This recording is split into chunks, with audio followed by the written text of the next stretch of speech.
Janë 4 ditë, Amelia, që Alabar ka deklaruar që ndërtova shpejt gabova në Shqipëri, pak a shumë. Atëherë pyetja është, ore, çfarë ndodh tani me këtë projekt? Sepse ne kemi vënë në vështirësi portin ton, pra me letra ja kemi kaluar Alabarit, që do të bëjë një projekt shtyllimor sipas tyre, rrezikojmë të mbetemi pa port kombëtar dhe mbi të gjitha investimi, siç unë e parashikoj, do ndërpritet. Dhe çuditërisht në 4 ditë nuk kemi asnjë deklaratë zyrtare të një përfaqësuesi të qeverisë, se të Ramës jo, se Ramën, siç e shohim nga pamjet, është me puçime. Dhe pyetja është çfarë ndodh në Shqipëri, si ka mundësi që në një aferë të tillë qeveria hesht.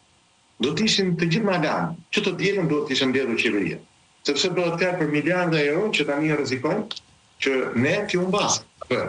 Dashmë tepër, investitorë shqiptarë, familjet shqiptare që kanë investuar duke bërë dhe kontrata në ajër, pra pasi duhet tani rrezikojnë Shqipëria. Ato çfarë ne kemi thënë si opozitë, ndër vite është pikërisht atë që kemi thënë që Shqipëria po rrezikon. Ne kemi futur një pasuri kombëtare që vlen 3 miliardë euro, kemi falur taksat tona që janë gjithashtu 200-300 milionë euro të gjitha totale, kemi parat që do të përdorim portin e ri që pavarësisht ka falimentuar për arsye të korrupsionit që ka qeveria dhe me radhë. Dhe pyetja është, por po si ka mundësi që një aferë e tillë vjen një moment dhe kur tush nuk kanë përgjegjësi. Dhe një pyetje tjetër që vjen, po mirë, po organet që quhen që shpresojnë shumë qytetarë, nuk e dëgjon se çfarë ndodh. Po si ka mundësi që opozita kërkon shpesh që të hapen hetimet dhe hetimet nuk hapen kurrë. Para pak muajsh, kjo se kujtohet ne si opozitë, dhe unë personalisht kemi bërë një deklaratë pikërisht për atë çfarë ndodhi pikërisht në portin e Durrësit me zhytjen. Po. Se ka disa çështje kjo. Ja një moment. Kjo ka problemet teknike, me qënë se këto janë ndër të fundit, problemet teknike zhytjen 18 deri 28 cm. Ka problemet me aferën vetvete dhe dilemat financiare, si përsa i përket projektin vetvete, po dhe asaj që ju thoni, çfarë kolapsi mund të prodhojë, do ta ngrem pas pak të pyetje për familjet shqiptare, por dhe për ekonominë në tërësi, si shlyen këto para që kanë paguar deri tani shqiptarët, dhe treta, pastaj ndoshta dhe më e rëndësishme dhe strategjikisht, është çfarë ndodh me portin e Durrësit. Nuk ka një port Romano, pezullohet ky projekt totalisht, dhe çfarë ndodh me portin e Durrësit. Nëse që ju e tha, kemi disa çështje, pra nuk është një çështje e vetë. Pra, denoncimet tona tani më besoj që të gjithë shqiptarët janë të veçantë. Ato çfarë ne kemi deklaruar po vërtetohet. Pra ky është një projekt i cili është projekt i tërë korruptiv, është një projekt i cili është antikombëtar. Është një projekt që do të jetë pasojë të mëdha në Shqipëri, do të zhvendosë vëmendje për Shqipërinë. Ne nuk kemi, nëse do të vazhdojë ky projekt, Shqipëria duke mos pasur një port kombëtar, kuptohet që nuk ne humbim dhe atë rëndësinë strategjike që kemi për Ballkanin, se Shqipëria është e rëndësishme pikërisht në një pozicion strategjik, apo jo?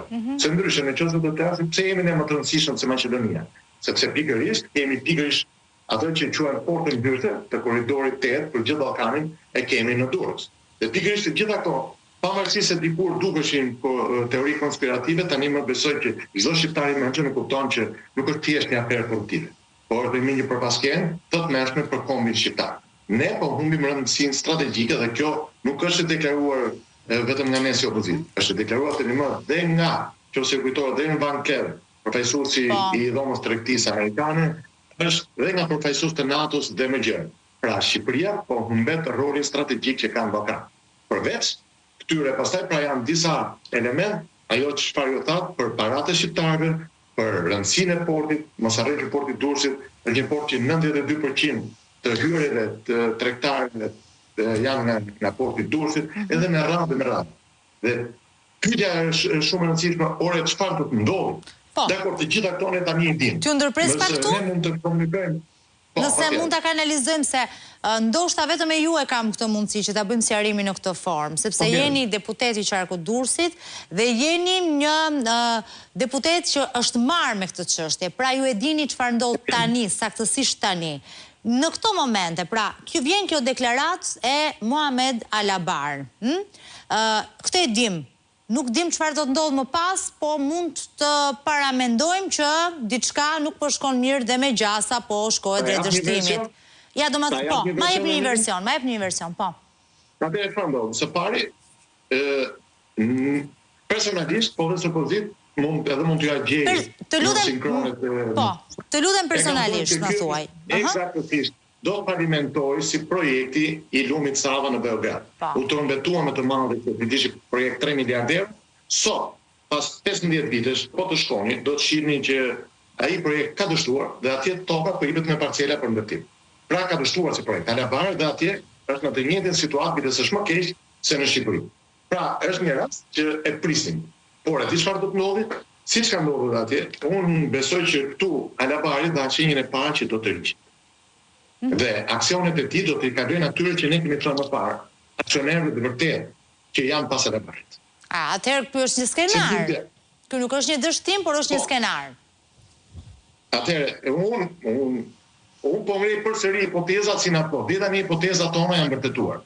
Përsëri po ju them që Alabari ka kuptuar që ka investuar gabim, mos të them që ka qenë një skenar i paramenduar. Sepse, po ja u sqaroj, ajo tokë ka probleme në ndërtim. Kjo tani më jo e thënë nga ne, si politikan, apo si qytetar, busit, apo inxhiniera, por e thënë nga kompani prestigjore. Dhe kanë qenë kompania italiane Technital dhe kompania gjermane Selhor. Të dyja, në mënyrë të veçantë, kanë thënë për të njëjtën zonë ndërtimi, e cila nuk bën për ndërtim. Dhe kur ne në vitin 2010-2011 kemi bërë terminalin lindor në kohën e qeverisë Partisë Demokratike, këtë e kemi ndeshur këtë problem. Dhe çfarë u zgjidh? U zgjidh që pikërisht kalata lindore të bëj me një mënyrë ndërtimi të tillë me kolona deri në 45 metra të gjëra të lidhura që të qëndrojnë me forcë fërkimin. Që do të thotë, ajo zonë nuk ka tavan. Të gjitha ato ndërtimet aty, pavarësisht se ato kanë deklaruar zyrtarisht 8/28. Ju e dini mirë se keni të vërtetuar tek emisioni juaj i Piranjave që duan ta ndërruar shumë. Por dhe nga përfaqësues që kanë punuar aty, është më e thellë pyetja. Dhe larg shoh, nëse do të kemi dhe se zonë sismike është shumë e ndjeshme, do të kemi edhe ndonjë tërmet, përsëri do të kemi zhytje të theksuar. Dhe Alabar të e ka kuptuar. Pra atëherë, aty ka disa shkelje.